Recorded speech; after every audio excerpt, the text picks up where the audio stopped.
ತುಂಬ ವಜ್ರಮುನಿ ಫಿಲಮ್ ನೋಡ್ತಾ ಇದ್ದೆ ನಾನು.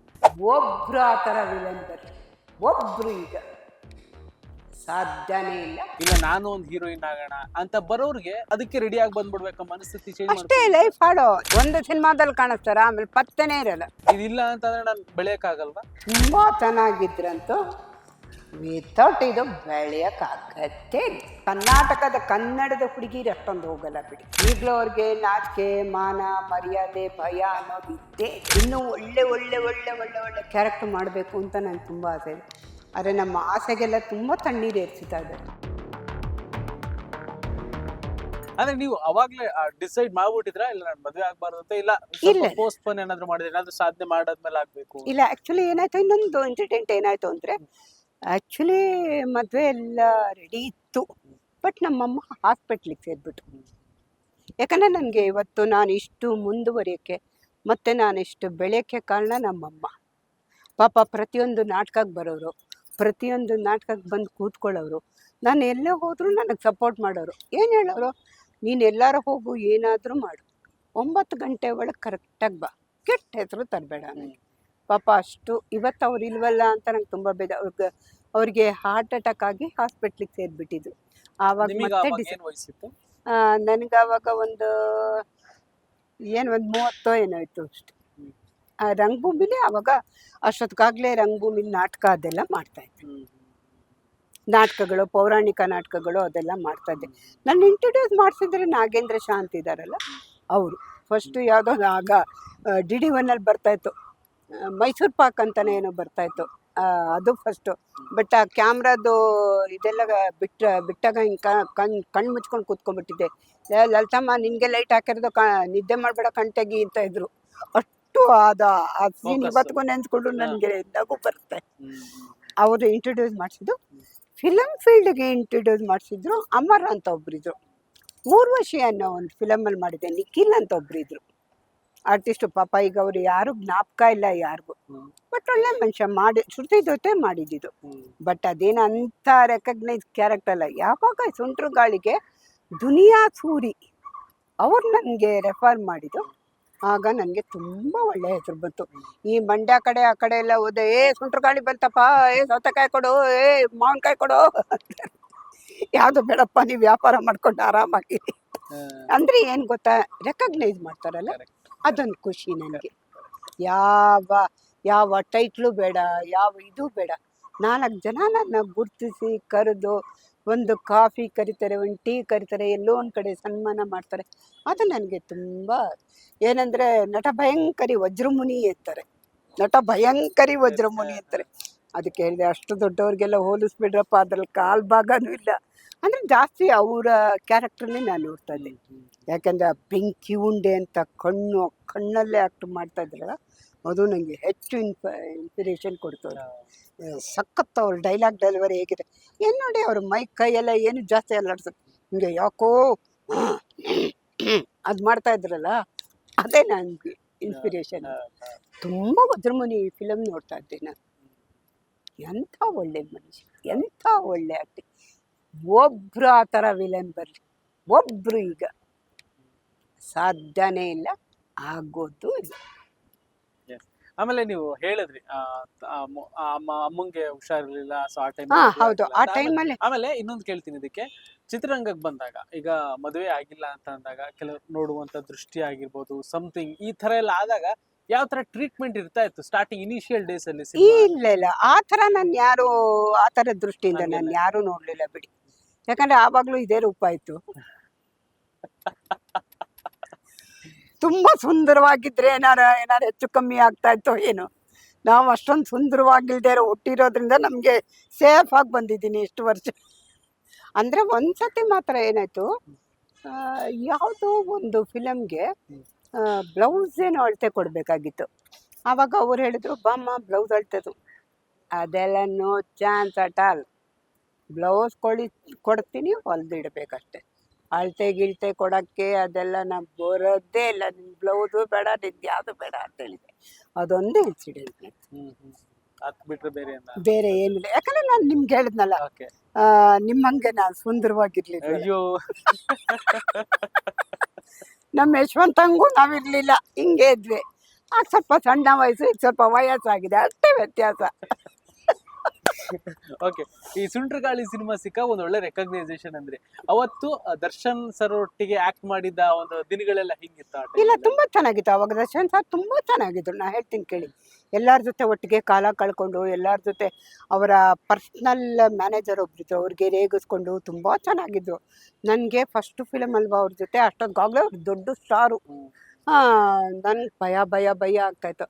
ಆಮೇಲೆ ಅವರು ನಾನು ಹಿಂಗಂದೆ, ಸ್ಮೈಲ್ ಮಾಡಿದೆ, ನಮಸ್ತೆ ಮನೆ. ಹಿಂದಿನ ದಿವಸ ಸಿನ್ನಿಲಲ್ಲಿ ನೋಡಿದ್ರಂತೆ. ನಿಮ್ದು ಹಾ, ಪಾತ್ರ? ಕಾಮಿಡಿ ಪಾತ್ರ ನೋಡಿದ್ರಂತೆ. ತುಂಬ ಚೆನ್ನಾಗಿ ಮಾಡ್ತಾರೆ, ಯಾಕೆ ಏನು ಭಯ ಪಟ್ಕೋಬೇಡಿ, ಮಾಡಿ ಆರಾಮಾಗಿ ಆ್ಯಕ್ಟಿಂಗ್ ಮಾಡಿ, ನಿಮ್ಗೆ ಏನು ಕೊಟ್ಟಿದ್ದಾರೋ ಆ್ಯಕ್ಟಿಂಗ್ ಮಾಡಿ, ಚೆನ್ನಾಗಿರಿ ಅಂತ ಅಂದ್ಬಿಟ್ಟು ಒಂದು ಸ್ಮೈಲ್ ಕೊಟ್ಟು ಅದು ಹೇಳಿದ್ರೆ ನಂಗೆ ತುಂಬ ಖುಷಿ ಆಯಿತು. ಬಟ್ ಏನಾಯಿತು, ಮಾರನೇ ದಿವಸ ಅದು ಯಾವುದೋ ಒಂದು ಸೀನಲ್ಲಿ ಹಿಂಗೆ ಹಿಡ್ಕೊಳ್ಳೋಬೇಕಾದ ಸೀನಲ್ಲಿ ಉಗುರು ಬೆಳೆಸ್ಕೊಂಡ್ಬಿಟ್ಟಿದ್ದೆ. ಹಾ, ಹಾ. ಹಿಂಗೆ ಹಿಡ್ಕೊಂಡೆ, ಅವ್ರ ಕೈ ಹಿಂಗೆ ಪರ್ಸ್ಕೊಂಡೋಯ್ತು. ಇದೇನು ಮಾಡಿದ್ದೀರಾ ಅಂದರು. ಸಾರಿ ಸರ್ ಅಂದೆ, ಅದು ಉಗುರು ಬೆಳೆದ್ಬಿಟ್ಟಿದೆ, ನಂಗೆ ಗೊತ್ತಿಲ್ಲ. ಹ್ಮ್, ಹ್ಮ್. ಆಮೇಲೆ ಇಲ್ಲಮ್ಮ ಪರವಾಗಿಲ್ಲ, ಆದರೆ ಉಗುರು ಕಟ್ ಮಾಡ್ಕೊಳ್ಳಿ. ತುಂಬ ಚೆನ್ನಾಗಿದ್ರು ಅವಾಗ, ನಿಜನೇ ಹೇಳ್ತೀನಿ, ತುಂಬ ಒಳ್ಳೆ ಮನುಷ್ಯ. ಬಟ್ ನೋಡಿ, ಅದೊಂದು ದುರಂತ ನಮ್ಮ ಇಂಡಸ್ಟ್ರಿ, ನಮ್ಮ ಕನ್ನಡ ಇಂಡಸ್ಟ್ರಿ. ಯಾಕಂದರೆ ಅವ್ರನ್ನೆಲ್ಲರೂ ಬಾಕ್ಸ್ ಆಫೀಸ್ ಸುಲ್ತಾನ ಅಂತ ಹೇಳ್ತಾರೆ. ನೋಡಿ, ಅವರು ಮಾಡಿದಾರೋ, ತಪ್ಪು ಮಾಡಿದಾರೋ, ಬಿಟ್ಟಿದ್ದಾರೋ, ನಾವು ಯಾವುದೂ ನಾವು ನೋಡೋಕ್ಕೆ ಹೋಗಿಲ್ಲ. ನಾವು ಅದನ್ನು ಏನೂ ಅನ್ನಬಾರ್ದು. ನಾವೇನು ಹೋಗಿದ್ದೀವೋ ಅಲ್ಲಿ, ನಾವೇನು ನೋಡಿದ್ದೀವೋ ಅದನ್ನು. ಅದರಿಂದ ಅವರು ನ್ಯಾಯಯುತವಾಗಿ ಇದು ಕೋರ್ಟ್ ಮೂಲಕನೇ ಬರಲಿ, ಬೇಗ ಬಿಡುಗಡೆ ಆಗಲಿ, ಇಂಡಸ್ಟ್ರಿಗೆ ಒಳ್ಳೆಯದಾಗಲಿ. ಬಾಕ್ಸ್ ಆಫೀಸ್ ಸುಲ್ತಾನ ಬೇಗ ಬರಲಿ, ನಮ್ಮ ಇಂಡಸ್ಟ್ರಿ, ಕನ್ನಡ ಇಂಡಸ್ಟ್ರಿ ಜಾಸ್ತಿ ಬೆಳೀಲಿ. ಹೊರಗಡೆ ಇದ್ದಂತ ಸಂದರ್ಭದಲ್ಲಿ ಹೊಸಬ್ರಿಗೆ ತುಂಬಾ ಇಂಪಾರ್ಟೆನ್ಸ್ ಕೊಡ್ತಾ ಇದ್ರು. ಎಲ್ಲ ನಮ್ಮ ಹೀರೋಗಳೆಲ್ಲ ಬೆಳೀಲಿ ಅಂತ ಅವರ ಸಿನಿಮಾಗಳು ಬಂದಾಗ ಪ್ರಮೋಷನ್ಗೆ ಹೆಲ್ಪ್ ಮಾಡ್ತಾ ಇದ್ರು. ಚೆನ್ನಾಗಾಗ್ಲಿ ಅಂತ ಈವೆಂಟ್ಗಳಲ್ಲಿ ಕರೆದು ಇವರೆಲ್ಲ ನಮ್ಮ ಹೀರೋಗಳು ಮುಂದೆ ಚೆನ್ನಾಗಿ ಆಗೋರು ಅಂತೆಲ್ಲ ಮಾಡ್ತಾ ಇದ್ರು. ಸೊ ಅವಾಗೆಲ್ಲ ಎಲ್ಲರೂ ಜೊತೆಲಿದ್ರು. ಹೌದು. ಒಳಗಡೆ ಹೋದ್ಮೇಲೆ ಅಷ್ಟಾಗಿ ಯಾರು ಜೊತೆಲಿಲ್ಲ. ಕೆಲವೊಬ್ರು ಹೋಗೋದು ಬರೋದು ನೋಡ್ಕೊಂಡ್ ಬರ್ತಾ ಇದಾರೆ. ಇತ್ತೀಚೆಗೆ ಅವ್ರ ಬಗ್ಗೆ ಕೇಳಿದ್ರೆ ಯಾರು ಏನು ಹೇಳಲ್ಲ, ಒಪಿನಿಯನೇ ಇಲ್ಲ. ಸೊ ಹಂಗಿದ್ದಾಗ ಚೆನ್ನಾಗಿದ್ದಾಗೆಲ್ಲ ಜೊತೆಗಿದ್ದವರು ಏನೋ ಒಂದು ಇನ್ಸಿಡೆಂಟ್ ಆದಾಗ ಎಲ್ಲ ದೂರ ದೂರ ಆದವ್ರು, ಈ ತರದ್ ನೋಡಿದಾಗ ಹೆಂಗ ಅನ್ಸುತ್ತೆ ನಿಮ್ಗೆ? ಹೆಂಗನ್ಸುತ್ತೆ ಅಂದರೆ, ಯಾರು ಅದಕ್ಕೆ ಜಾಸ್ತಿ ಹತ್ತಿರ ಸೇರಿಸ್ಕೋಬಾರ್ದು, ಹ್ಮ್. ಅವರಿಂದ ಪಾಠ ಕಲಿಬೇಕು. ಹ್ಮ್. ಫ್ರೆಂಡ್ಸಾ ಜಾಸ್ತಿ ಸೇರಿಸ್ಕೋಬೋದು. ಕುಡಿತೀಯಾ, ಊಟ ಮಾಡ್ತೀಯಾ, ತಿಂತೀಯಾ, ಹೋಗು ಮನೆಗೆ, ಅಷ್ಟೇ, ಅಷ್ಟರಲ್ಲಿರಬೇಕು.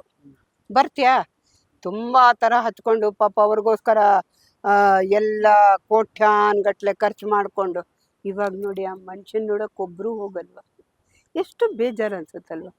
ಎಂಥ ಫ್ಯಾನ್ಸ್ ಇದ್ದಾರೆ, ಬಿಗ್ ಫ್ಯಾನ್ಸ್ ಇರೋದೇ ಅವ್ರ ಕಡೆಗೆ, ದರ್ಶನ್ ಕಡೆಗೆ. ಬಟ್ ಇನ್ನೊಂದು ಹೇಳ್ತೀನಿ, ಫ್ಯಾನ್ಸ್ಗಳು ಅಷ್ಟೇ ತುಂಬ ಹುಚ್ಚುಚ್ಚಾಗಿ ಆಡ್ತಾರೆ. ಒಂದು ಫ್ಯಾನ್ಸ್ ಭಾಳ ಒಂಥರ ಮಾಡ್ತಾರೆ. ಎಲ್ಲಿ ಯಾರೊಬ್ಬರು ದೊಡ್ಡವರಿರಲಿ, ಯಾರೊಬ್ಬರು ದೊಡ್ಡವ್ರು ಭಾಷಣ ಮಾಡ್ತಾ ಇರಲಿ, ಅವ್ರನ್ನ ಕರೆಸಿದಾಗ ಬಾಸ್ ಬಾಸ್ ಬಾಸ್ ಅಂತ, ಆವಾಗ ಅವ್ರಿಗಿಂತ ದೊಡ್ಡವ್ರು ಬಂದಾಗ ಅವ್ರಿಗೆ ಹೆಂಗೆ ಅನ್ಸುತ್ತೆ ನೋಡಿ. ಇದೇ ಒಂದು ಕಡೆ ಯಾವುದೋ ಒಂದು ಸಂಗೀತ ವಿದ್ವಾಂಸ ಬಂದಿದ್ದೆ, ಅವ್ರ ಹೆಸರೇನು ನಂಗೆ ಅಷ್ಟೊಂದು ಗೊತ್ತಿಲ್ಲ, ತುಂಬ ಚೆನ್ನಾಗಿ ಆಡ್ತಾರೆ. ಅವರು ಬಂದಿದ್ರು, ಇವರು ಬಂದಿದ್ರು. ಅವರು ಮಾತಾಡ್ತಾ ಇದ್ದಾರೆ, ಇವರು ಬಾಸ್ ಬಾಸ್ ಬಾಸ್ ಬಾಸ್ ಅಂತ ಕಿರ್ಚುತ್ತಾ ಇದ್ದಾರೆ. ಏನು ಗೌರವ ಕೊಟ್ಟಂಗಾಯ್ತು? ನೀವು ದಯವಿಟ್ಟು ನೀವು ಪೂಜಿಸ್ತೀರಾ ಅವ್ರನ್ನ, ಇಲ್ಲಿಟ್ಕೊಂಡು ಪೂಜಿಸಿ. ನೀವು ಜಾಸ್ತಿ ಎಲ್ಲ ತರಲೆ ಗಿರ್ಲೆ ಮಾಡೋಕ್ಕೆ ಹೋಗಬೇಡಿ. ಓಕೆ, ನಿಮ್ಮ ಅಭಿಮಾನಿನ ನಾವು ಕನ್ನಡದಲ್ಲಿ ನಾವು ಎಲ್ಲರೂ ಪ್ರೀತಿಸ್ತೀವಿ. ಬಟ್ ನಮ್ಗೆ ಯಾರು ಹೆಚ್ಚು ಪ್ರೀತಿಸ್ಬೇಕು ಅಂತಿರ್ತೀವಿ ಅವ್ರನ್ನ ಇಲ್ಲಿಟ್ಕೊಳ್ಳಿ. ಅಷ್ಟು ರಾಧ ಅಂತ ನೋಡಿ, ಅವರ ಹುಚ್ಚಾಟದಿಂದ ಇನ್ನೂ ಅವ್ರು ಅಲ್ಲೇ ಇದ್ದಾರೆ ನೋಡಿ. ಬ್ಯಾಡ್ ಕಾಮೆಂಟ್ಸ್ ಮಾಡೋದು, ಕೆಟ್ಟದಾಗ. ಇನ್ನೊಂದೇನು ಗೊತ್ತಾ, ಈ ಯೂಟ್ಯೂಬಲ್ಲಿ ಏನಾರು ಒಂದು ಹಾಕ್ಬಿಟ್ರೆ ಅದು ಒಳ್ಳೇದೋ ಕೆಟ್ಟದೋ ಏನೂ ನೋಡಲ್ಲ, ಸುಮ್ಮನೆ ಬಾಯಿಗೆ ಬಂದಿದ್ದ ಕಾಮೆಂಟ್ಸ್ ಹಾಕ್ಕೊಂಡು ಹೋಗ್ತಾ ಇರೋದು ಅಷ್ಟೇ. ಅದನ್ನು ಮೊದಲು ದಯವಿಟ್ಟು ತಪ್ಪಿಸಿ, ಒಳ್ಳೇದು ಮಾಡಿ, ನಿಮ್ಮ ಬಾಸಿಗೆ ಒಳ್ಳೇದು ಮಾಡಿ, ಒಳ್ಳೆತನದಲ್ಲಿ ನಡ್ಕೊಡಿ. ಅವರ ಹುಟ್ಟುಹಬ್ಬ ಬಂತ ಆಶ್ರಮಗಳು ಕೊಡಿ, ಅನಾಥಾಶ್ರಮಗಳು ಕೊಡಿ, ಹಿರಿಯ ಕಲಾವಿದರನ್ನ ಗೌರವಿಸಿ. ಯಾರನ್ನಾರು 4 ಜನ ಕಲಾವಿದರನ್ನ ಕರೆದು ಎಷ್ಟೆಷ್ಟಾಗುತ್ತೋ ಅಷ್ಟು ಕಲೆಕ್ಷನ್ ಮಾಡಿಕೊಂಡು ಅವ್ರನ್ನ ಗೌರವಿಸಿ, ಅವ್ರಿಗೊಂದು ಗೌರವ ಧನ ಕೊಡಿ. ಆವಾಗ ನಿಮ್ಮ ಫ್ಯಾನ್ಸ್ ಒಂದು ಬೆಲೆ ಬರುತ್ತೆ. ಆ ಡಿ ಬಾಸ್ ಗೌರವನೂ ಇನ್ನೂ ಜಾಸ್ತಿ ಹೋಗುತ್ತೆ. ಅದನ್ನು ನಾನು ಫ್ಯಾನ್ಸು ಇವರು ಡಿ ಬಾಸ್ ಫ್ಯಾನ್ಸ್ ಅಲ್ಲಿ ನಾನು ಕೇಳ್ಕೊಳ್ಳೋದು, ಹುಚ್ಚಾಗಿ ಆಡೋದಲ್ಲ. ಈ ತರ ಚಿತ್ರರಂಗ ಅಂತ ಬಂದಾಗ ಪ್ರತಿಯೊಬ್ರು ಸ್ಟಾರ್ಸ್ಗಳು ಒಟ್ಟಿಗೆ ಇರ್ಲೇಬೇಕಾಗತ್ತೆ. ಹೌದು, ಕೆಲವೊಂದು ಸ್ಟಾರ್ಸ್ಗಳು ಸೇರ್ಕೊಂಡು ಸಿನಿಮಾ ಮಾಡಿದಾಗ ಇನ್ನ ತುಂಬಾ ಚೆನ್ನಾಗಾಗತ್ತೆ. ಇತ್ತೀಚಿನ ಸ್ಟಾರ್ಸ್ಗಳಲ್ಲಿ ಸ್ವಲ್ಪ ಈಗೋ ಏನಾದ್ರೂ ಕಾಣಿಸ್ತಾ ಇದೆಯಾ ನಿಮ್ಗೆ? ಅಲ್ಲ ಸಿಕ್ಕಾಪಟ್ಟೆ ಕಾಣಿಸ್ತಾ ಇದೆ. ನನ್ನಂಗೆ ನಿನ್ನಿಂಗೆ, ನಿನ್ ಕೊಟ್ಟಿ ನಿಂಗೆ, ನನ್ ಕೊಟ್ಟಿ ನನ್ಗೆ. ನೋಡಿ ಇವತ್ತಿಗೂ ಸುದೀಪ್ ದರ್ಶನ್ ಒಂದಾಗಿ ಎಲ್ಲ ಹಳೇದೆಲ್ಲ ಮರ್ತು ಬಿಟ್ಟು ಒಂದು ಫಿಲಮ್ ಮಾಡ್ಲಿ ಸಾಕು, ಒಂದೇ ಫಿಲಮ್ ಮಾಡ್ಲಿ. ನಮ್ಮ ಇಂಡಸ್ಟ್ರಿ ಎಲ್ಲಿ ತನಕ ಹೋಗುತ್ತೆ ಗೊತ್ತಾ? ಇವ್ರನ್ನ ಹಾಕೊಳ್ಳಿ, ಎಲ್ಲಾರ್ಗಿಂತ ಹಿರಿಯಣ್ಣ ಯಾರಿವಾಗ ಶಿವರಾಜ್ ಕುಮಾರ್ ಅವರು ಸುದೀಪ್ ದರ್ಶನ್ ಎಲ್ಲ ನಿಂತ್ಕೊಂಡು ಇದು ಒಂದೇ ಒಂದು ಚಿತ್ರ ಮಾಡಿಬಿಡ್ಲಿ, ಎಷ್ಟು ಚೆನ್ನಾಗಿ ಬೆಳಿಬೋದು. ಚಿತ್ರರಂಗ ಎಷ್ಟು ದೊಡ್ಡದಾಗಿ ಬೆಳೆಯುತ್ತೆ. ಯೋಚನೆ ಮಾಡಲ್ಲ. ಏನು ಗೊತ್ತಾ, ಯಾವುದೋ ಹಳೆ ದ್ವೇಷ ಇಟ್ಕೊಂಡು ಒಂದಾಗಲ್ಲ, ನಾವು ಮಾತಾಡಲ್ಲ, ಮಾಡಬಾರ್ದು. ನೀವು ಒಂದು ಹೀರೋ, ನಿಮ್ಮನ್ನ ಎಲ್ಲರೂ ಗೌರವಿಸ್ತಾರೆ. ನೀವು ನಡ್ಕೊಳ್ಳೋ ರೀತಿ ನೋಡಿ ಅವರು ಅದನ್ನೇ ಪಾಲಿಸ್ತಾರೆ. ಅದನ್ನ ನೀವು ನಮಗೆ ಆದರ್ಶವಾಗಿರ್ಬೇಕು ಹೊರತು ಬೇರೆ ಥರ ನಿಮ್ಮನ್ನ ನಾವು ನೋಡಬಾರ್ದು. ಅವನ್ ಯಾರಪ್ಪ ಅವನ ಜೊತೆ ಮಾಡಲ್ಲ, ಇವನ್ನ ಆ ಥರ ಅನ್ಕೋಬಾರ್ದು ಜನ. ಎಲ್ಲರೂ ಒಂದಾಗ್ಲಿ. ಈ ಫ್ಯಾನ್ಸಿಂದ ಎಲ್ಲರೂ ದೂರ ಆಗ್ತಾ ಇದೆ. ಅವ್ರವ್ರದ್ದೇ ಆದಂಥ ಫ್ಯಾನ್ಸ್ ಇರ್ತಾರಲ್ಲ, ಅವ್ರವ್ರದ್ದೇ ಆದ ಫ್ಯಾನ್ಸು ಅವ್ರಿಗಷ್ಟೇ ಸೀಮಿತವಾಗಿರ್ಬೇಕು. ಬೇರೆಯವ್ರ ಬಗ್ಗೆ ಎಲ್ಲ ಯಾಕೆ ಮಾಡ್ಬೇಕು? ಬೇರೆ ಎಲ್ಲ ಯಾಕೆ ದ್ವೇಷ, ಕೋಮು ಭಾವನೆ ಅದೆಲ್ಲ ಹುಟ್ಟಿಸ್ಬೇಕು? ಎಲ್ಲರೂ ಒಂದೇ, ಕನ್ನಡ ಚಿತ್ರರಂಗ ಒಂದೇ. ಫ್ಯಾನ್ಸ್ಗಳು ನಮ್ಮ ಬಾಸ್. ನಾನು ಅವ್ರು ಬಿಟ್ಟರೆ ನಾನು ಬೇರೆ ನೋಡೋದಿಲ್ಲ. ಏನದು? ಕೊಡಿ, ಹೊಸಬರಿಗೂ ಅವಕಾಶ ಕೊಡಿ. ನೋಡಿ, ಅದು ಯಾರೋ ಗಿಲ್ಲಿನ ಯಾರನ್ನ ಎಷ್ಟು ಮೆರೆಸಿದ್ರು ಅವನ್ನ ಬಿಗ್ ಬಾಸ್ ಅಲ್ಲಿ. ಬಿಗ್ ಬಾಸ್ ಅಲ್ಲಿ ಕೆಲವೊಂದು ನನಗೆ ಅವರು ಏನೋ ಕಾಮಿಡಿ ಮಾಡ್ತಾರೆ, ನಂಗೆ ನಿಜವಾಗ್ಲೂ ಇಷ್ಟ ಆಗ್ತಾ ಇರಲಿಲ್ಲ. ಅಂದರೆ ಅವ್ರನ್ನ ZTV ಅವ್ರು ಏನು ಮಾಡಿದ್ರು, ಇಲ್ಲಿದ್ದನ್ನು ಅಲ್ಲಿಗೆ ತಗೊಂಡ್ರು. ಎಲ್ಲಿ ನೋಡೋಣ, ಹಳೆ ಕಲಾವಿದ್ರಿಲ್ವಾ, ಹಳೆ ಕಲಾವಿದ್ರಲ್ಲಿ ಕದರ್ ಇಲ್ವಾ, ಜೋಶ್ ಇಲ್ವಾ? ಅವ್ರನ್ನ ಕರೀರಿ, ಅವ್ರನ್ನ ಬೆಳೆಸಿ, ಅವ್ರಿಗೇನಾರು ಒಂದು ಸಹಾಯ ಮಾಡಿ. ನಿಮಗೆ ಇದುವರೆಗೂ ಯಾವ್ದು ರಿಯಾಲಿಟಿ ಶೋಗಳಿಂದ ಕರೆಗಿರೆ ಬಂದಿಲ್ವಾ? ಯಾವ ರಿಯಾಲಿಟಿ ಶೋ ತಳ್ಳಿಗೆ ಬೆಳ್ಳಿಗೆ ಇರ್ಬೇಕಪ್ಪ? ನಮ್ಮ ಥರ ಇದ್ರೆ ಯಾವ ರಿಯಾಲಿಟಿ ಶೋ ಕರೀತಾರೆ ಯಶವಂತಪ್ಪ? ಯಾವ್ದಾರ ಕಾಮಿಡಿ ರಿಯಾಲಿಟಿ ಶೋ ಆಗಿರ್ಬೋದು. ಇತ್ತೀಚೆಗೆ ಎಲ್ಲ ಒಂದಷ್ಟು ಕಾಮಿಡಿ ಶೋಗಳು ಬರ್ತಾ ಇದೆಯಲ್ಲ, ದೊಡ್ಡ ಬರ್ತಾ ಇದೆ, ನಮ್ಮನ್ನೆಲ್ಲ ಕರಿಯಲ್ಲ. ಕರಿಯಲ್ಲ. ಇದುವರೆಗೂ ಯಾವ ಶೋಗಳಿಂದ ಏನು ಇದುವರೆಗೂ ಕರೆನೇ ಬಂದಿಲ್ಲ? ಯಾವ ಶೋ ಇಂದಾನು ಏನು ಕರೆ ಬಂದಿಲ್ಲ. ಬಂದ್ರೆ ಮಾಡಕ್ ರೆಡಿ ಇದ್ದೀರಾ? ಖಂಡಿತ. ಯಾಕಂದ್ರೆ ನಮ್ಮಲ್ಲೂ ಟ್ಯಾಲೆಂಟ್ ಇದೆ. ನೋಡಿ, ಅದೇ ಇನ್ನ ಮಕ್ಕಳದ್ದು ಅಭಿನಯ ಬರ್ತಾಳೆ, ಡ್ರಾಮಾ ಜೂನಿಯರ್ಸ್, ಅದನ್ನ ನೋಡಿ ಮಕ್ಕಳಲ್ಲಿ ಎಂಥ ಪ್ರತಿಭೆ ಇದೆ. ಆಮೇಲೆ ಜೂನಿಯರ್ ಸರಿಗಮಪ ಎಂಥ ಮಕ್ಕಳಿಗೆ ಅವಕಾಶ ಇದೆ. ಅಂಡ್ ಇನ್ನೊಂದು, ನೀವು ಒಂದು 40 ವರ್ಷದ ಒಂದು ಜರ್ನಿಯಲ್ಲಿ, ಸೊ ನಿಮ್ಮ ಆಗಿನ ಕಾಲದ ಒಂದಷ್ಟು ಹೀರೋಯಿನ್ ಅಂತ ತಗೊಂಡ್ರೆ ಯಾವ ರೀತಿಯಾಗಿ ಇರ್ತಾ ಇದ್ರು, ಯಾವ ರೀತಿಯಾಗಿ, ಆಮೇಲೆ ಈಗಿನ ಹೀರೋಯಿನ್ ಎಲ್ಲ ನೋಡ್ತಾ ಇದ್ರೆ ಹೆಂಗ್ ಅನಿಸ್ತಾ ಇದೆ? ಈಗಿನ ಹೀರೋಯಿನ್ಗಳಿಗೆ ಒಂದು ದೊಡ್ಡ ನಮಸ್ಕಾರ ಮಾಡ್ಬೇಕು. ಅದು ಎಸ್ಪೆಷಲಿ ಈ ಸೀರಿಯಲ್ ಹೀರೋಯಿನ್ಗಳಿರ್ತವೆ, ಯಾವ್ದಾರು ಫಂಕ್ಷನಿಗೆ ಕರೀತಾರಲ್ಲ, ಅಯ್ಯಪ್ಪ, ಬಾಲಿವುಡ್ ರೇಂಜಲ್ಲಿ ಬರ್ತಾರೆ. ಅದು ಯಾವುದೋ ಒಂದು, ಅವಳ ಹೆಸರೇನು ನಂಗೆ ಅಷ್ಟೊಂದು ನೆನಪಿಲ್ಲ, ಬಟ್ ನನ್ನ ಜೊತೆ ಅವಳು ಸೀರಿಯಲ್ ಎಲ್ಲ ಮಾಡಿದ್ಲು. ಇದಿಷ್ಟು ಹಾಕೊಂಬಂದ್ಬಿಟ್ಟಿದ್ದಾಳೆ, ಅದು ಕೂತ್ಕೊಳ್ಳೋಕ್ಕಾಗ್ತಲ್ಲ, ಹಿಂಗೆ ಅನ್ಕೊತಿದ್ಳು. ಇದಿಷ್ಟು ಹಾಕ್ಕೊಂಬಿಟ್ಟಿದ್ದಾಳೆ, ಅದು ಬರ್ತಾಯಿದೆ. ಹಾಕಬೇಕು. ನಾವೆಲ್ಲ ಏನು ಬಾಲಿವುಡ್ ಅವರ? ನಮ್ಮ ಸಂಸ್ಕೃತಿ ಏನು? ಹಿಂದಿನವ್ರು ಹೇಗಿರ್ತಾ ಇದ್ರು ನೋಡಿ. ಬಹದ್ದೂರು ಗಂಡಲ್ಲಿ ಜಯಂತಿಗೆ ಅದು ಅವಶ್ಯಕತೆ ಇತ್ತು, ಅದನ್ನು ಅದಕ್ಕೆ ಮಾತ್ರ ಹಾಕ್ಕೊಂಡಿದ್ಲ, ಆ ಉಡುಪನ್ನು ಹಾಕ್ಕೊಂಡಿದ್ರಷ್ಟೆ. ಈಗಿನ ಎಲ್ಲದಕ್ಕೂ ರೆಡಿ, ಬಿಚ್ಚುತ್ತೆ ಅಮ್ಮ, ರೆಡಿ, ಆ ಥರ ಆಗ್ಬಿಟ್ಟಿದೆ. ನಮ್ಮ ಸಂಸ್ಕೃತಿ ಏನಾಯಿತು? ನಮ್ಮ ಸಂಸ್ಕಾರ ಏನಾಯಿತು? ನಾವು ಒಂದು ನೀವು ಹೀರೋಯಿನ್ ಆದಮೇಲೆ ನಿಮ್ಮ ನಡೆ ನುಡಿ ನೋಡಿ ಬೇರೆ ಹುಡುಗಿರು ಅದನ್ನೇ ಕಲ್ತ್ಕೊಳ್ತಾರೆ.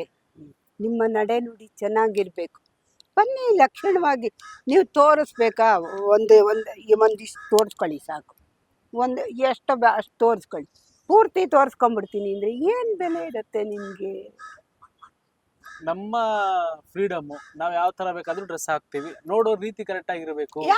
ನೋಡಿ, ತೀರಾ ನೀವು ಕೆಟ್ಟದಾಗ ಬಂದ್ರೆ ಯಾರು ಓಹೋ ಭಾಳ ಚೆನ್ನಾಗಿ ಬಂದಿದ್ದಾಳೆ, ಇನ್ನೊಂದ್ಸತಿ ಮಾತಾಡ್ಸೋಣ ಅನ್ಸುತ್ತಾ? ಹೋಗ್ಲಿ, ನಿಮ್ಗೆ ಆಗ್ಲಿ ಅನ್ಸುತ್ತಾ?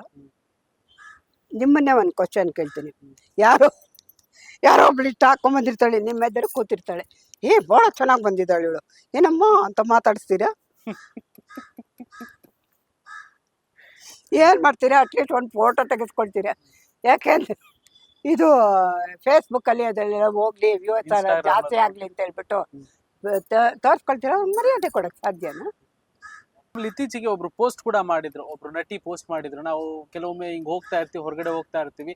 ಈಗ ಕೆಲವೊಂದಷ್ಟು ಪಾಪಾರಾಜಿಸ್ ಅಂತ ಏನಿದ್ದಾರೆ, ಯೂಟ್ಯೂಬರ್ಸ್ ಅಂತ ಏನಿದ್ದಾರೆ, ನಮಗೆ ಝೂಮ್ ಮಾಡ್ತಾ ಇರ್ತಾರೆ. ನಮಗೆ ಅವಾಗ ಒಂದಷ್ಟು ಮುಜುಗರ ಆಗ್ತಾ ಇರುತ್ತೆ. ಸೊ ಹೆಂಗೆ ಅನ್ನೋದೆಲ್ಲ ಒಂದಷ್ಟು ಪ್ರಶ್ನೆ ಮಾಡ್ತಾ ಇದ್ರು. ಇದಕ್ಕೆ ಕಡಿವಾಣ ಇಲ್ವಾ? ಯಾಕೆ ಕಡಿವಾಣ? ನೀವು ಎಷ್ಟು ಕೆಟ್ಟದಾಗ ಬರ್ತಾರೋ ಅಷ್ಟು ಝೂಮ್ ಮಾಡಿ ತೋರಿಸ್ತಾರೆ. ಮೊದಲೇ ಗಂಡಸರು ರಸಿಕರು, ಅದು ಯೂಟ್ಯೂಬರ್ಸ್ ಕೇಳ್ಬೇಕಾ? ಅವ್ರಿಗಂತೂ ಏರ್ ಜಾಸ್ತಿ ಆಗ್ಲಿ ಅಂತ ಝೂಮ್ ಮಾಡೇ ಮಾಡ್ತಾರೆ, ತೋರಿಸ್ತಾರೆ. ಯಾಕೆ ಕಡಿವಾಣ ಆಗ್ತಾರೆ? ನೀವು ಬನ್ನಿ, ನೀವು ಮರ್ಯಾದೆಗೆ ಬಂದಷ್ಟು ನಿಮ್ಗೆ ಒಳ್ಳೆ ಬೆಲೆ ಕೊಡ್ತಾರೆ. ನೀವ್ಯಾಕೆ ಆ ಥರ ಬರಬಾರ್ದು? ಅದೇ ಹೀರೋಯಿನ್ ನೀನು ಯಾಕಮ್ಮ ಬರಬಾರ್ದು? ನೀನು ಫಿಲಮಲ್ಲಿ ಇದೆಯಾ, ಫಿಲಮಲ್ಲಿ ಹಾಕೋ, ಬೇಡ ಅನ್ನೋ. ಹೊರಗಡೆ ಬಂದಾಗ್ಲೂ ಅದೇ ಹಾಕೊಂಡ್ಬರ್ತೀನಿ. ನನ್ನ ಇಷ್ಟ. ಅದು ಆ ಥರ ಬಂಡವಾದ ಮಾಡೋರ್ಗೆ ನಾವು ಏನೂ ಮಾಡೋಕ್ಕಾಗಲ್ಲ. ನನ್ನ ಬಟ್ಟೆ ನನ್ನ ಇಷ್ಟ ಅನ್ನೋರಿಗೆ ಏನೂ ಮಾಡೋಕ್ಕಾಗಲ್ಲ. ಅಂದ್ರೆ ಇವಾಗ ಅವ್ರು ಕೇಳ್ತಾರೆ, ನಮಗೆ ರೈಟ್ಸ್ ಇಲ್ವಾ, ನನಗೇನ್ ಇಷ್ಟ ಬೇಕೋ ಅಲ್ಲ, ಇದು ರೈಟ್ಸ್ ಇಲ್ವಾ ಅಂತ ಕೇಳ್ತಾರೆ. ಇದು ಇಂಡಿಯಾ, ನಮ್ಮ ಇಂಡಿಯನ್ ಸಂಸ್ಕೃತಿ. ಬಾಲಿವುಡ್ ಅಲ್ಲಿ ಆ ಥರ, ಬಾಲಿವುಡ್ ಹಾಲಿವುಡ್, ಬಾಲಿವುಡ್ ಬಿಡಿ ಅದು ತೀರಾ ಕೆಟ್ಟೋಗ್ತದೆ. ಹಾಲಿವುಡ್ ಬಾಲಿವುಡ್ ಅಲ್ಲಿ ಅದು ನಡೆಯುತ್ತೆ, ಎಲ್ಲಿ ನಡೆಯಲ್ಲ. ಸ್ಯಾಂಡ್ಲ್ವುಡ್ ಇದು ನಮ್ಮ ದೇಶ, ನಮ್ಮ ಸಂಸ್ಕೃತಿ, ನಮ್ಮ ಹೆಣ್ಮಕ್ಳು ಅನ್ನೋ ಗೌರವ ಕೊಡ್ತಾರೆ. ನೀವು ಅದಿಲ್ಲ ಅಂದ್ರೆ ಹೆಂಗ್ ಗೌರವ ಕೊಡ್ತಾರೆ ನಿಮ್ಗೆ? ಫಂಕ್ಷನ್ಗಳಿಗೆಲ್ಲ ಯಾಕೆ ಅಷ್ಟೊಂದು ಮುಜುಗರ ಪಟ್ಕೊಂಡು ಹಾಕ್ಕೊಂಡು ಬರಬೇಕು? ಆ ಒದ್ದಾಟ ಯಾಕೆ, ಟೈಟ್ ಹಾಕೊಳ್ಳೋದು ಯಾಕೆ, ಹಿಂಗ್ಯಾಕೆ ಆ ಝೂಮ್ ಮಾಡೇ ಮಾಡ್ತಾರೆ. ಇದ್ಯಾಕೆ ಹಿಂಗೆ ಮಾಡೇ ಮಾಡ್ತಾರಲ್ವ? ಯಾಕದು? ಕ್ಲೀನಾಗಿ ಬನ್ನಿ. ಅವಾಗ ಏನಂತಾರೆ ಗೊತ್ತಾ? ಹೀರೋಯಿನ್ ಬಂದಿದ್ರಪ್ಪ, ಎಷ್ಟು ಚೆನ್ನಾಗಿ ಬಂದಿದ್ರು, ಸೂಪರ್, ಹ್ಯಾಟ್ಸ್ ಆಫ್, ಅವ್ಳಿಗೆ ಕೈ ಮುಗಿಬೇಕು ಅಂತಾರೆ ನೋಡಿ. ಜಯಂತಿ, ಆರತಿ ಅಂಥವರೆಲ್ಲ ಫಂಕ್ಷನಿಗೆ ಬರ್ತಾಯಿದ್ರು, ಹಾಗೆ ಬರ್ತಾಯಿದ್ರ? ಸರಿತಾ, ಗೀತಾ ಅವರು ಹಾಕ್ಕೊಳ್ಳೋರು, ಅವರು ಫಿಲಮಲ್ಲಿ ಎಷ್ಟು ಬೇಕೋ ಅಷ್ಟು ಹಾಕ್ಕೊಳ್ಳೋರು, ತೀರಾ ಈ ಥರ ಓವರ್ ಆಗಿರ್ತಾರೆ. ಬಟ್ ಅವರು ಒಂದು ಫಂಕ್ಷನ್ಗೂ ಆ ಥರ ಯಾರು ಒಬ್ಬ ಹೀರೋಯಿನ್ ಬಂದಿರೋದು ನಾನು ನೋಡಿಲ್ಲ. ಒಟ್ನಲ್ಲಿ ನಮ್ಮ ಹೀರೋಯಿನ್ಗಳು ನಮ್ಮ ಸಂಸ್ಕೃತಿನ ಕಾಪಾಡೋ, ಖಂಡಿತ ಕಾಪಾಡಬೇಕು, ಬೆಳೆಸ್ಬೇಕು. ನೀವು ಸಿನಿಮಾದಲ್ಲಿ ಹಾಕ್ಕೊಳ್ಳಿ, ಬೇಡ ಅನ್ನೋದು. ಅಂದರೆ ಎಷ್ಟು ಅವಶ್ಯಕತೆ ಇದ್ರೆ ಮಾತ್ರ, ಅನ್ನೆಸೆಸರಿ ಎಲ್ಲ ಬೇಡ, ನೆಸೆಸಿಟಿ. ಇವಾಗ ನೋಡಿ, ಸಣ್ಣ ಸಣ್ಣ ಮಕ್ಕಳು ಹಾಳಾಗ್ತಾ ಇದ್ದಾರೆ ಅದರಿಂದ. ಏನು 7ನೇ ಕ್ಲಾಸ್ಗೆ ಎಲ್ಲ ಗೊತ್ತಾಗುತ್ತೆ, 7ನೇ ಕ್ಲಾಸು ಇಲ್ಲ 6ನೇ ಕ್ಲಾಸ್ಗೆ ಎಲ್ಲ ಥರದ್ದು ಗೊತ್ತಾಗ್ತಾ ಇದೆ ಅವಕ್ಕೆ. ಎಷ್ಟು ಹಾಳಾಗ್ತಾ ಇದೆ ಅಂದರೆ, ಮೊನ್ನೆ ಯಾವುದೊಂದು ಯೂಟ್ಯೂಬಲ್ಲಿ ನೋಡಿದೆ, 12 ವರ್ಷದ ಹುಡುಗ 9 ವರ್ಷದ ಹುಡುಗಿನ ರೇಪ್ ಮಾಡಿದ್ದಾನೆ. ಅಲ್ಲಿಗೆ ಎಲ್ಲಿಗೆ ಬಂತು ನಮ್ಮ ಸಂಸ್ಕೃತಿ? ಏನು ಗೊತ್ತಿರುತ್ತೆ ಅವಕ್ಕೆ ಅದ್ರ ಬಗ್ಗೆ? ಈ ಥರ ಎಲ್ಲ ನಡೀತಾ ಇದೆ. ಅಂಥದ್ರಲ್ಲಿ ನೀವು ಹೀರೋಯಿನ್ಗಳು, ನಮ್ಮ ಭಾರತೀಯ ಹೆಣ್ಮಕ್ಳು, ನೀವು ಅಲ್ಲಿಂದ ಬಂದಿದ್ರೆ ನಾವೇನೋ ಅಂತ ಇರಲಿಲ್ಲ. ಹೌದಮ್ಮ, ನೀವಿರೋದೇ ಹೇಗೆ, ನೀವು ನಮ್ಮ ಭಾರತೀಯ ಸಂಸ್ಕೃತಿಲಿ ಹುಟ್ಟಿರೋರು, ಇಲ್ಲಿ ಬೆಂಗಳೂರು ನೆಲ ಜಲ ಭೂಮಿ ಮೇಲೆ ಬೆಳೆದಿರೋರು, ನೀವು ಒಳ್ಳೆ ಸಂಸ್ಕೃತಿಯಿಂದ ಬರಬೇಕು. ನಮ್ಮ ಸಂಸ್ಕೃತಿಗಳನ್ನ ನೀವು ಉಳಿಸ್ಬೇಕು. ಯಾಕೆ ರಾಜ್ಕುಮಾರ್ ಫಿಲಮಲ್ಲಿ ಒಂದು ಫಿಲಮಲ್ಲಾದರೂ ಇರ್ತಾ ಇತ್ತು ಆ ಥರ? ಒಂದು ಸೀನಲ್ಲಿ ಆ ಥರ ಜನ ನೋಡ್ತಾನೆ ಇರಲಿಲ್ವಾ? 100 ಡೇಸ್ ಓಡ್ತಾನೆ ಇರಲಿಲ್ವಾ? ಬಂಗಾರದ ಮನುಷ್ಯ ಎಷ್ಟು ವರ್ಷ ಓಡ್ತು? ಒಂದು ಸೀನ್ ಆದರೂ ಆ ಥರ ಐತೆ? ಭೂತಯ್ಯನ ಮಗಳು ಒಂದು ಸೀನ್ ಇದೆಯಾ? ಆಮೇಲೆ ಯಾವುದೋ ರಾಜ್ಕುಮಾರ್ ಅವತ್ತು ಇದು ಅದು ಯಾವುದೋ ನಂದಾದೀಪ ಅಂತಾನೆ ನಮ್ಮ ಮೊನ್ನೆ ಹಳೇದ ಹಾಕಿದ್ದ, ಒಂದು ಸೀನ್ ಆ ಥರ ಇಲ್ಲ. ಆಮೇಲೆ ಅದೇನೋ ಬಂಗಾರದ ಪಂಜರ, ಅದರಲ್ಲಿ ಒಂದು ಸೀನ್ ಇಲ್ಲ. ವಿಷ್ಣುವರ್ಧನ್ ಫಿಲಮ್ಗಳಲ್ಲಿ ಆ ಥರ ಇತ್ತ? ಅಂಬರೀಷ್ ಫಿಲಮ್ಗಳಲ್ಲಿ ಇರ್ತಾ ಇತ್ತ? ಯಾಕೆ ಚಳಿ ಚಳಿ ತಾಳೇನು ಈ ಚಳಿಯ? ಅದರಲ್ಲಿ ಈಗಿನವರಾಗಿದ್ರೆ ಎಂತೆಂಥ ಇದೇ ಹಾಕೊಂಡ್ಬಿಡೋರು. ಎಷ್ಟು ಚೆನ್ನಾಗಿ ಮಾಡಿದ್ದಾರೆ ಅದು ಒಂಥರ. ಅದಕ್ಕೆ ಅಂತ ಕ್ಯಾಮ್ರೆ ಡ್ಯಾನ್ಸರ್ಸ್ ಇರೋರು, ಅವ್ರು ಹಾಕ್ಕೊಂಡ್ರೆ ನಮ್ಗೆ ಅಸಹ್ಯ ಅನ್ನಿಸ್ತಾರೆ ನೋಡಿ. ಜ್ಯೋತಿಲಕ್ಷ್ಮಿ, ಜೈಮಾಲಿನಿ, ಅನುರಾಧ ಒಂಥರ ಗೊಂಬೆಗಳ ಥರ ಇದ್ದು, ಅವರು ಅಂಥದ್ದು ಹಾಕ್ಕೊಂಡು ಮಾಡಿದ್ರು ನಮಗೇನೂ ಅಸಹ್ಯ ಅನ್ನಿಸ್ತಾ ಇರಲಿಲ್ಲ. ಈಗಿನ ಹೀರೋಯಿನ್ಗಳ ಆ ಥರ ಹಾಕ್ಕೊಂಬಿಟ್ರೆ ನಮ್ಗೊಂಥರ ಮುಜುಗರ ಆಗತ್ತೆ. ಯಾಕಂದ್ರೆ ನಾವು ಅವಳನ್ನ ಹೀರೋಯಿನ್ ದೃಷ್ಟಿಯಿಂದ ನೋಡಿರ್ತೀವಿ. ಅವರು ಕ್ಯಾಬ್ರೆ ಮಾಡೋರು, ಕ್ಯಾಬ್ರೆ ಹಾಡಿಗೋಸ್ಕರ ಬಂದಿರ್ತಾರೆ ಅವರು. ಆ ಸೀಕ್ವೆನ್ಸ್ ಅಲ್ಲಿ ಬೇಕು ಒಂದು ಮಾಡ್ತಾ ಇದ್ರು ಅಷ್ಟೇ. ಹೀರೋಯಿನ್ಗಳೇ ಆತರ ಡ್ಯಾನ್ಸ್ ಹಾ, ಹೀರೋಯಿನ್ಗಳೇ ಚೂರು ಮಾಡ್ಕೊಬಿಟ್ಟಿದ್ದಾರೆ. ಜೋಕೆ ನಾನು ಅವರೇ ಚೂರು ಮಾಡ್ಕೊಬಿಟ್ಟಿರ್ತಾರೆ. ಜ್ಯೋತಿ ಲಕ್ಷ್ಮಿ ಬೇಡ, ಜಯಮಾಲಿನಿ ಬೇಡ, ಅನುರಾಧ ಬೇಡ, ಸಿಲ್ಕು ಎಂತ ಅವಳನ್ನ ನೋಡಿದ್ರೆ ನಮ್ಗೆ ಅಸಹ್ಯ ಆಗ್ತಾ ಇರಲಿಲ್ಲ. ಎಷ್ಟು ಚೆನ್ನಾಗಿ ಡ್ಯಾನ್ಸ್ ಮಾಡ್ತಾರೆ, ಎಷ್ಟು ಸುಂದರವಾಗಿದ್ಲು ಅವಳು. ನಮ್ಗೆ ಅಸಹ್ಯ ಅನ್ನಿಸ್ತಾ ಇರಲಿಲ್ಲ ಆಗ. ಈ 5 ಜನ ಮಹಾತಾಯಿಗಳನ್ನ ನೋಡಿದಾಗ ನಮ್ಗೆ ಖಂಡಿತ ಅಸಹ್ಯ ಅನ್ನಿಸ್ತಾ ಇದೆ. ಯಾಕಂದರೆ ಆ ಸೀಕ್ವೆನ್ಸ್ ಇರಬೇಕು, ಅವ್ರು ಹಾಗೆ ಇರೋರು, ಹಾಗೆ ಕಣ್ಣು ತುಂಬ ನೋಡೋದು, ಡ್ಯಾನ್ಸ್ ಮಾಡೋರು. ಈಗಿನವ್ರು ಅದು ಹಾಕೊಂಬಿಟ್ಟು ಏನೋ ಒಂದು ಡ್ಯಾನ್ಸ್ ಮಾಡ್ತೀನಿ, ನಮ್ಗೆ ನೋಡೋಕ್ಕಾಗಲ್ಲ. ಆಮೇಲೆ ಚಿತ್ರರಂಗ ಅಂತ ಬಂದಾಗ ಆವಾಗಿನ ಕಾಲದಲ್ಲೂ ಇವಾಗಿನ ಕಾಲ ಕೆಲವೊಂದಷ್ಟು ಪ್ರೊಡ್ಯೂಸರ್ ಜೊತೆ ಕಮಿಟ್ಮೆಂಟ್, ಡೈರೆಕ್ಟರ್ ಜೊತೆ ಕಮಿಟ್ಮೆಂಟ್, ಹೀರೋಯಿನ್ಗಳದ್ದು ಅದು ಇದು ಸಮಥಿಂಗ್ ಕೆಲವೊಂದು ಅವಾಗ ನ್ಯೂಸ್ ಚಾನೆಲ್ಗಳೆಲ್ಲ ಸ್ಟಿಂಗ್ ಮಾಡಿ ಒಂದಷ್ಟೆಲ್ಲ ತೋರಿಸ್ತಾ ಇರ್ತಾರೆ, ಎಕ್ಸ್ಪೋಸ್ ಮಾಡ್ತಾ ಇದ್ದಾಗ ಹೆಂಗೆ ಈ ನೀವು ನೋಡ್ದಂಗೆ ಏನಾದ್ರು ಕೇಳಿದ್ದೀರಾ? ಅಲ್ಲ, ಸುಮಾರು ಕೇಳ್ಪಟ್ಟಿದ್ದೀನಿ ನಾನು. ಕಮಿಟ್ಮೆಂಟ್ ಅವರೇ ಒಪ್ತಾರೆ ಅಂತ, ಹೀರೋಯಿನ್ಗಳೇ ಒಪ್ತಾರಂತೆ. ಇಷ್ಟು ನನಗೆ ಸಿನಿಮಾಗೆ ಸರ್ ಕಮಿಟ್ಮೆಂಟ್ ಏನಾರು ಇದೆ, ಕಮಿಟ್ಮೆಂಟ್ ಇದೆ, ಅದು ಬೇರೆ ರೇಟು. ಸುಮಾರು ಅದನ್ನು ಕೇಳ್ಬಿಟ್ಟಿದ್ದೀನಿ. 1-2-3 ತೋರಿಸೋದು. ಯಾರೋ ಒಬ್ಬ ಫೇಮಸ್ ನಟಿ, ಬಟ್ ಅವ್ರು ರೆಗ್ಯುಲರ್ ಆಗಿ ಸಿನಿಮಾ, ಬಟ್ ಮುಖ ತೋರಿಸ್ಲಿಲ್ಲ. ಅವ್ರು ಬಂದಿದ್ರಂತ, ಅವರು ಓಪನ್ ಆಗಿ ಹೇಳಿದ್ರು, ಅದನ್ನು ಹಾಕಿದ್ರು. ಕಮಿಟ್ಮೆಂಟ್ ಒಪ್ಕೋಬೇಕಾ ಸರ್? ಅವರೇ ಕೇಳಿದ್ರು. ನಮ್ಮ ಹೀರೋಯಿನ್ಗಳ ಸ್ಥಿತಿಗೆ ಬಂದ್ಬಿಟ್ರೆ ಹುಡುಗಿರು ಹಾಳಾಗದೆ ಇನ್ನೇನಾಗ್ತದೆ? ಮೊದಲೇ ಎದ್ದೋಗ್ತಾ ಇದೆ. ಬಾಂಬೆಯಿಂದ, ಡೆಲ್ಲಿಯಿಂದ ಬಂದು ನಮ್ಮ ಸಂಸ್ಕೃತಿ ಅನ್ನೋದನ್ನೇ ಮರೆತು ಬಿಡ್ತಾ ಇದ್ದಾರೆ. ಹಾಕ್ಕೊಳ್ಳಿ, ನೀವು ಚೂಡಿದಾರ್ ಹಾಕ್ಕೊಳ್ಳಿ, ಪ್ಯಾಂಟು ಶರ್ಟು ಹಾಕ್ಕೊಳ್ಳಿ, ಟೈಟಾಗಿ ಹಾಕ್ಕೊಬಿಡಿ, ಅಸಹ್ಯವಾಗಿ ಹಾಕ್ಕೊಬಿಡಿ, ಹಾಕ್ಕೊಳ್ಳಿ, ಓಕೆ ನಿಮ್ಮ ಡ್ರೆಸ್ಸು. ಚೂಡಿದಾರ್ ಆದರೆ ಮರ್ಯಾದೆ ಇರುತ್ತೆ. ಸ್ಯಾರಿಲಿರೋಷ್ಟು ಮರ್ಯಾದೆ ಚೂಡಿದಾರಲ್ಲಿರುತ್ತಾ, ಪ್ಯಾಂಟು ಶರ್ಟಲ್ಲಿರುತ್ತಾ? ಅವಶ್ಯಕತೆನಾ? ಹಾಕ್ಕೊಳ್ಳಿ. ನಾನು ಹಾಕ್ಕೊಂಡಿದ್ದೀನಪ್ಪ, ಮಾಂಗಲ್ಯದಲ್ಲಿ ಬೇಕಾಗಿತ್ತು. ನಾನು ಹಂಗೂ ಹೇಳ್ದೆ, ಅಯ್ಯೋ ಹೋಗಿ ಸರ್, ನನ್ನ ಪ್ಯಾಂಟು ಶರ್ಟಲ್ಲಿ ಸುಮ್ಮನೆ ಕೂತ್ಕೊಳ್ಳಮ್ಮ, ಇದು ಸೀರಿಯಲಿಗೆ ಬೇಕು, ಗೊಟೂರಿ ಜೊತೆ ವಾಕಿಂಗ್ ಹೋಗ್ತಾ ಇರ್ತೀಯ, ಒಂದು ರೊಮ್ಯಾನ್ಸ್ ಹಾಡಿದೆ, ಬೇಕೇ ಬೇಕು, ಹಾಕೋ ಒಂದು. ಅದು ಬಲವಂತಕ್ಕೋಸ್ಕರ ಪ್ಯಾಂಟು ಶರ್ಟು ಹಾಕ್ಕೊಂಡಿದ್ದೆ, ಬೇರೆ ಇದಕ್ಕೆ ಹಾಕ್ಕೊಂಡು. ಸ್ಕ್ರೀನ್ ಮೇಲೆ ಬರೋದು ಬೇರೆ, ಒರಿಜಿನಲ್ ಬೇರೆ. ಸ್ಕ್ರೀನ್ ಮೇಲೆ ಬಂದಾಗ ಓಕೆ, ಎಷ್ಟು ಚೆನ್ನಾಗಿ ಆ್ಯಕ್ಟ್ ಮಾಡ್ತಿದ್ರಲ್ವ, ನಾಳೆ ದಿನ ನನ್ನ ಮಗಳಿಗೂ ಸೇರ್ಸೋಣ, ಇಲ್ಲ ನಾನು ಒಂದು ಹೀರೋಯಿನ್ ಆಗೋಣ ಅಂತ ಬರೋರಿಗೆ ಹೆಂಗೆ ಮುಂದಿನ ದಿನಗಳಲ್ಲಿ ಏನಾಗುತ್ತೆ? ಮತ್ತೆ ಅವರೆಲ್ಲ ಅದಕ್ಕೆ ರೆಡಿ ಆಗಿ ಬಂದ್ಬಿಡ್ಬೇಕು, ಮನಸ್ಥಿತಿ ಚೇಂಜ್ ಅಷ್ಟೇ. ಲೈಫ್ ಹಾಡೋ ಎಷ್ಟು ಸಿನಿಮಾ ಮಾಡೋರು ಈಗಿನವರು. ಒಂದು ಸಿನಿಮಾದಲ್ಲಿ ಕಾಣಿಸ್ತಾರ, ಆಮೇಲೆ ಪತ್ತೆನೇ ಇರಲ್ಲ. ಅವಾಗ ಅವರು ಹೈಫೈ ಶೋಕಿನೇ ಮಾಡ್ಕೊಂಡಿರ್ಬೇಕಾಗತ್ತೆ. ಬೇಡ, ಯಾತಕ್ಕೆ ಬೇಕು ನಿಮಗೆ? ಒಳ್ಳೆ ಕೆಲಸ ಮಾಡ್ಕೊಳ್ಳಿ, ಒಳ್ಳೆ ಜಾಬ್ ಹುಡ್ಕೊಂಡಿರ್ತೀರಾ, ಒಳ್ಳೆ ಇಟ್ಕೊಂಡಿರ್ತೀರಾ, ಒಳ್ಳೆ ಚೆನ್ನಾಗಿರ್ತೀರ. ಯಾಕೆ ನಿಮ್ಮ ಕೈಯಾರ ನಿಮ್ಮ ಜೀವನ ಹಾಳು ಮಾಡ್ಕೋತೀರ? ನನಗೆ ಇದೇ ಜೀವನ ಇಷ್ಟ, ಹಿಂಗೆ ಬದುಕಬೇಕು ಅಂತ ಅಂದಾಗ ಅದೇ ಹಂಗಾದವ್ರು ಇದಕ್ಕೆ ಬರಲೇಬೇಕಾದರೆ. ಇದಿಲ್ಲ ಅಂತಂದ್ರೆ ನಾನು ಬೆಳೆಯಕ್ಕಾಗಲ್ವಾ? ನಾವರ್ ಒಳ್ಳೆ ತುಂಬಾ ಚೆನ್ನಾಗಿದ್ರಂತೂ ವಿತೌಟ್ ಇದು ಬೆಳೆಯಕ್ಕಾಗತ್ತೇ ಇಲ್ಲ. ಮತ್ ಇವಾಗೆಲ್ಲ ಮಾಡ್ಕೊಂಡ್ ಬಂದಿರೋರೆಲ್ಲ ಹಿಂಗೆ ಏನ್ ಕತೆ ಅಂತ ಅಷ್ಟೇ. ಗೋವಿಂದ. ಸೊ ಕೆಲವೊಂದೆಲ್ಲ ಕೇಳಿದಿರ ನೀವು? ನನ್ನ ಕಿವಿಯಾರ ಕೇಳಿದೀನಿ. ನನ್ನ ಮಗಳನ್ನ ಏನ್ ಬೇಕಾದ್ರೆ ಇದ್ ಮಾಡ್ಕೊಳ್ಳಿ, ಹೆಂಗ್ ಬೇಕಾದ್ರೆ ಯೂಸ್ ಮಾಡ್ಕೊಳ್ಳಿ, ಹೀರೋಯಿನ್ ಮಾಡಿ ಅಂತ ಎಷ್ಟೋ ಜನ ಹೇಳಿದ್ದಾರೆ.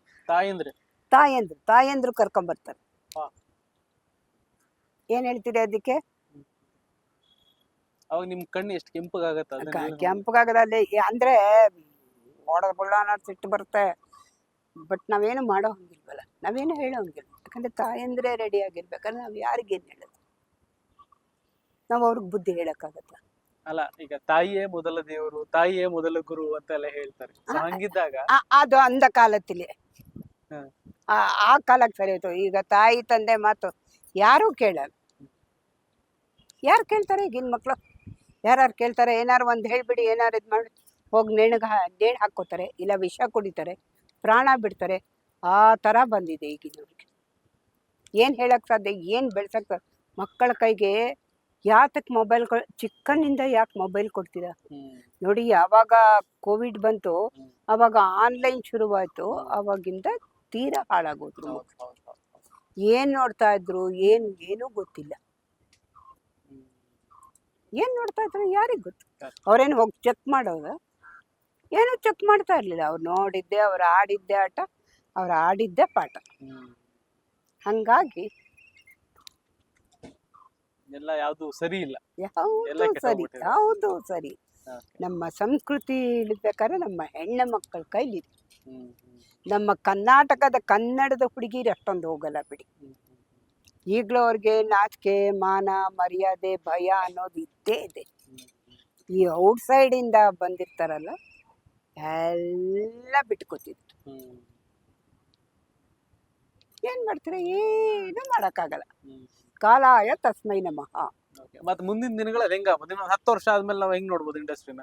ಅಷ್ಟೇ, ಇಂಡಸ್ಟ್ರಿ ಮಲ್ಕೊಂಡ್ಬಿಟ್ಟಿರತ್ತೆ ಅಷ್ಟೊತ್ತಿಗೆ. ಇಂಡಸ್ಟ್ರಿನೇ ಬಹುಶಃ ಮುಚ್ಕೊಂಡು ಹೋಗ್ಬಿಟ್ಟಿರತ್ತೆ ಅನ್ಕೊಂಡಿದ್ದೀನಿ ನಾನು. ಕಷ್ಟ ಇದೆ, ತುಂಬಾ ಕಷ್ಟ ಇದೆ.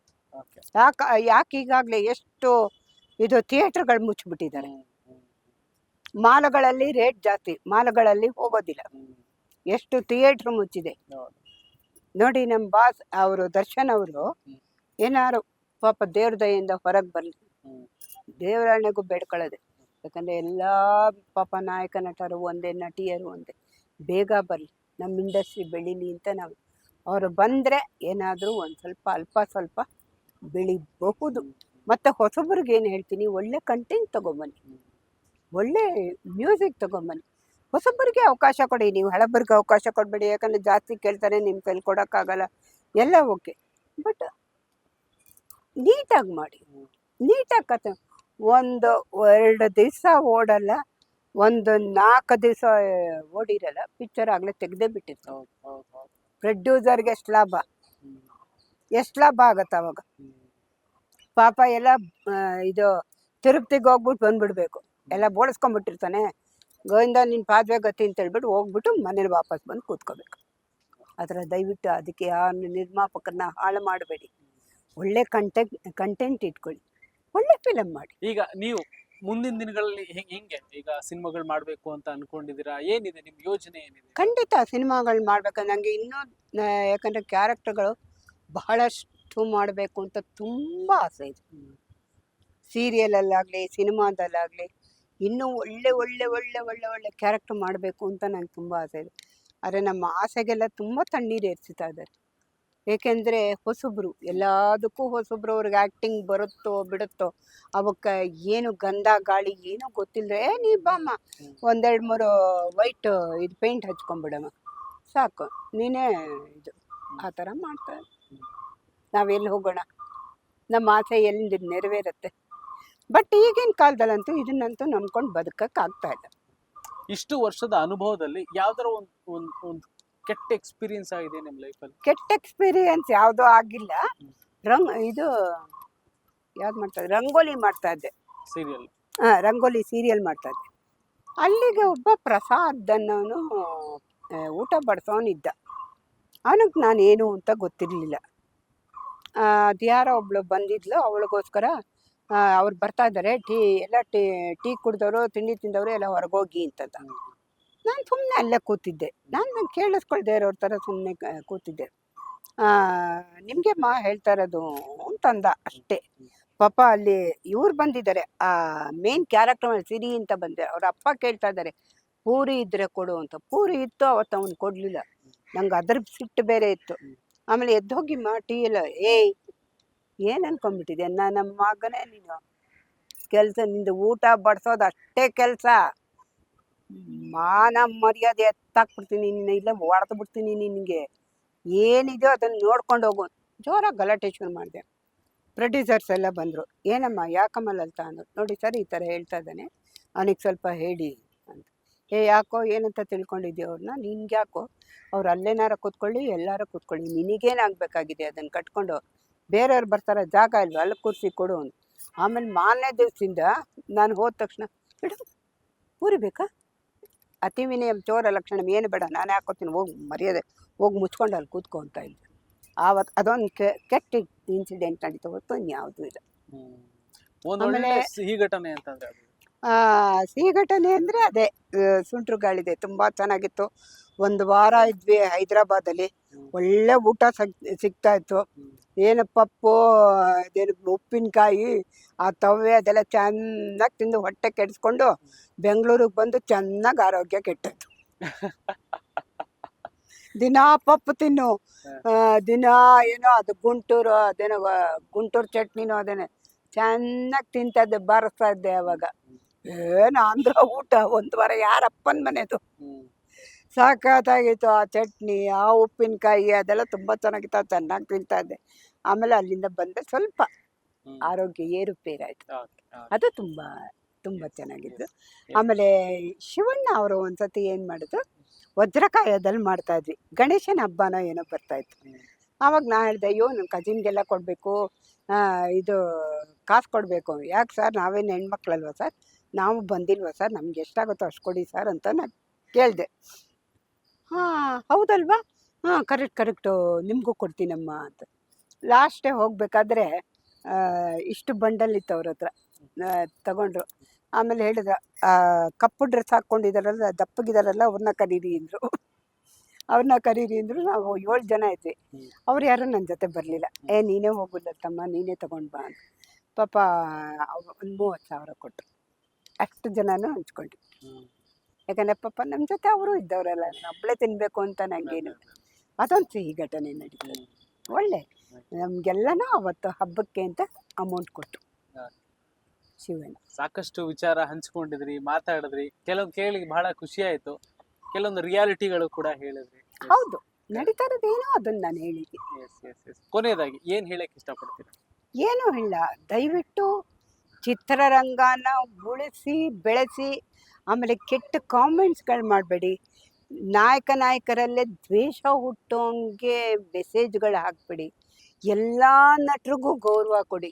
ಹೊಸಬ್ರು ಬರ್ತಾರ, ಅವ್ರಿಗೂ ಪಾಪ ಒಂದು ಅವಕಾಶನ ಕೊಡಿಲಿ. ಚೆನ್ನಾಗಿ ಮಾಡಿದರೆ ಇದು ಚಿತ್ರನ ಓಡೋ ಅಂಥ ಧೈರ್ಯ ತುಂಬಿ ಬನ್ನಿ, ನೋಡಿ, ಅವನ್ನ ಹರಿಸಿ.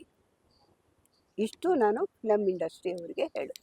ಓಕೆ ಅಮ್ಮ, ಒಂದು ಕೊನೆ ಹಂತದಲ್ಲಿ ಇರೋದ್ರಿಂದ ಪೌರಾಣಿಕ ನಾಟಕ ಎಲ್ಲ ನೀವು ಮಾಡಿದ್ರಿ, ಒಂದು ಡೈಲಾಗ್ ಮೂಲಕ ಎಂಡ್ ಮಾಡೋಣ. ಭೀಮನ್ ಕೈ ಕಟ್ ಹಾಕ್ಬಿಟ್ಟಿರ್ತಾರೆ. ಅವಾಗ ಭೀಮ ಒಂದು ಶಪಥ ಮಾಡ್ತಾನೆ, ಯಾರೂ ಅವನ್ನ ಬಿಡಿಸ್ಕೊಳಕ್ ಬರಲ್ಲ. ಕೃಷ್ಣ ರಾಯಭಾರಿಯಾಗಿ ಮಾಡಿರ್ತಾನೆ. ಆವಾಗ ಭೀಮನ್ ಕೈ ಕಟ್ ಹಾಕ್ಬಿಟ್ಟಿರ್ತಾರೆ, ಅವನು ರಾಯಭಾರಿಯಾಗಿ ಬರ್ತಾನೆ. ಅದನ್ನ ನಾನು ಇವಾಗ ಡೈಲಾಗ್ನ ಹೇಳ್ತೀನಿ. ಪಾಂಚಾಲಿ, ನನ್ನ ಕೈಗಳನ್ನು ಬಿಚ್ಚು. ಅಗ್ರಜ ಧನಂಜಯ, ನನ್ನ ಕೈಗಳನ್ನು ಬಿಚ್ಚಿರಿ. ಯಾರೂ ಬಿಚ್ಚುವುದಿಲ್ಲವೇ, ನಾನೇ ಬಿಚ್ಚಿಕೊಳ್ಳುತ್ತೇನೆ. ಈಗ ಕೇಳಿರಿ ಎಲ್ಲರೂ ನನ್ನ ಶಪಥವನ್ನು.